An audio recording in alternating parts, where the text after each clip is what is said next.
My dear learners, today I have decided to teach you some phrases and idioms.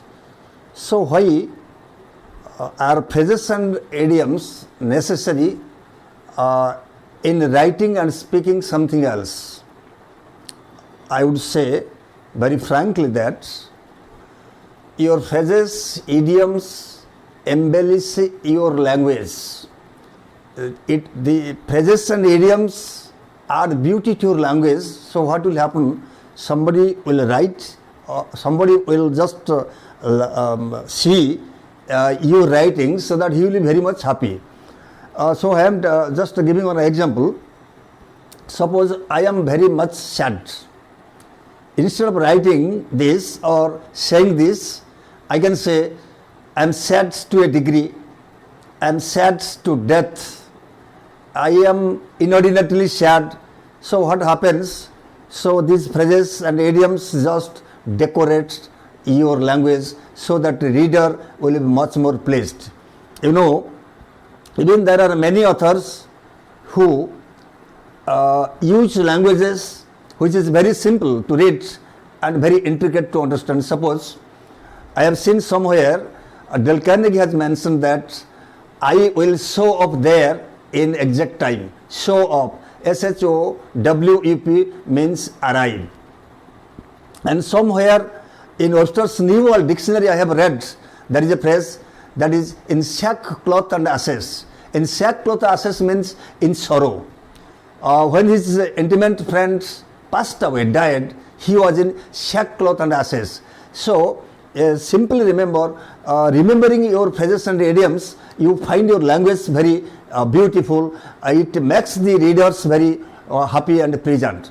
So now I will be giving you some phrases and idioms, only 10 to 20, that will please you, and you will use it in examinations, in writing essays, paragraph writings, article writings, and also in common field in your workplace.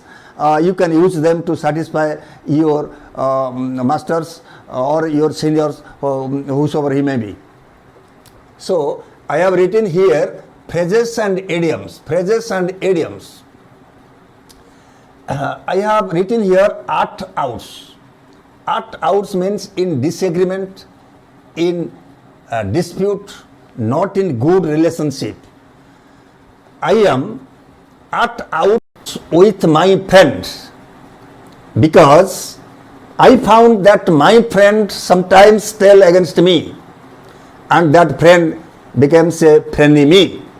Friend plus enemy is equal to frenemy.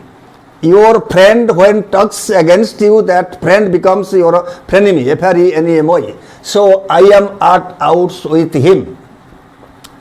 The officer is at outs with his most subordinates because the subordinates didn't obey him. On the outs, in disagreement or in dispute or not having any good relationship, these are outs on the outs are similar or synonymous. So instead of telling that I have no relationship with him, you can say I am at outs with him or I am on the outs with him. The third one is be into, interested in. I am teaching English, you are learning English, you are all are into English, you are all into doing grammars. I am into teaching mathematics, I am into teaching English, I am into teaching spoken English, whatever it may be. Into, be verb is divided into 8, am, is, are, was, were, be, been, being. So I dash into English, use a suitable be verb, that is I am into teaching English.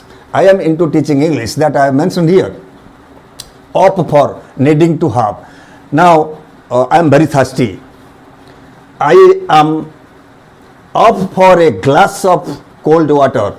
She is up for hot dog. Hot dog is a food. She is up for eggplant. She is up for your parboil, whatever it may be. So offer means needing to have or wanting to have or needing to have, whatever it may be. Out to, determined. I am out to do it. My examination is tomorrow. I have to prepare a lot of lessons today, so I am out to complete all the tasks. So remember, one out at outs, on the outs, these two are synonymous, this in disagreement, be into, op for, out to. So you all these just practice 1, 2, 3, 4, 5. Then I am again giving you 5 phrases and idioms so that will please you. Learners, the number 6 phrase or it is that not in a month of Sundays. Not at all, impossible. He's a boy who has never worked in his life, who has never worked hard for his examination, and somebody is telling, or his father is telling that he will come out successful in the examination. So as a teacher, his teacher is telling that he will pass not in a month of Sundays. He will come not in a month of Sundays means he will never come. In sackcloth and ashes, I have already told you, in sorrow, his best friend died, so he is in sackcloth and ashes. For all the world, exactly. Your answer is right for all the world. The question he asked is right for all the world to the audience. As sure as X is X, surely you will succeed in the exam as sure as X is X. So remember, this is agreement of the verbs or concord. After X we can use here only is. He will pass in the examination as sure as X is X. He will come today as sure as X is X. Like as not, perhaps or probably. He's mad, like as not. He's sad, like as not. Means probably he's mad. On automatic pilot means easily. 10 questions were asked to a student, to a brilliant student, who is called a wunderkind, a polymath, a cognoscente, a hot shot, a connoisseur. He told, you ask me 10 questions or 20 questions. I can answer all the questions on automatic pilot. So remember all these phrases. So I completed 11. Now I will give you another 5 or 6. Now comes our 12 phrases and idioms. A Roland for and Oliver, tit for tat. Somebody gave you 2 blows. You gave him 2 blows. Somebody beat you. You beat him. Just retaliation. That is also called retaliation. R-E-T-A-L-I-A-T-I-O-N. For one, surely nice phrase. I for one will go. He for one will get first division in examination. My friend for one will come today. My friend will surely come today. Between you and me, secret. I talked with my friends many things, some secret things. So finally when he bade me goodbye, just I am going to tell him that don't please so secretive. This is between you and me. Keep it secret. To death, very much. This is one of my nice phrases. I am angry to death. He is sad to death. He is sorrowful to death. Mind your P's and Q's. 2 friends are talking or discussing something very important. Another third person came and just tried to intervene. So one of the friends talking with another is telling, mind your P's and Q's, mind your own business, don't intervene. Pardon my friends, suppose the principal called you and you went there and he told used some angry words to you. And you got angry, told, sir, no sir, I have not done it. The principal got angry, and after 5 seconds, 10 seconds, you understood that you have made some mistake.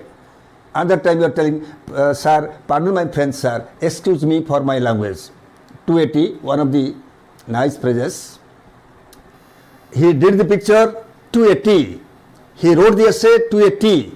So all these 18 phrases, you just remember in your minds and try to use it in your essays, article writings, paragraph writings, and whenever you are speaking with your friends also you use them. One example I can say, this is very simple for one.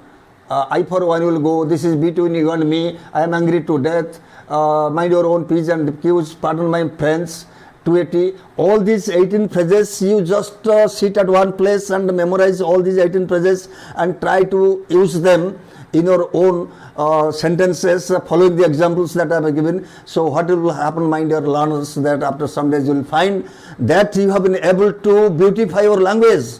Your seniors, your teachers, your principals, your parents will be much more happy. So this is the power of words. As I have told previously, that Shakespeare has told in Hamlet that words. Every new word is a new idea. A man full of words is full of ideas. He can deliver a speech beautifully.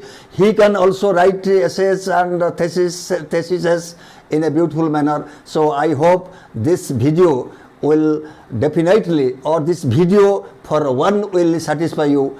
So please like it, share it, subscribe it, and try to boost up your knowledge in the realm, in the world of English. Much as gracious.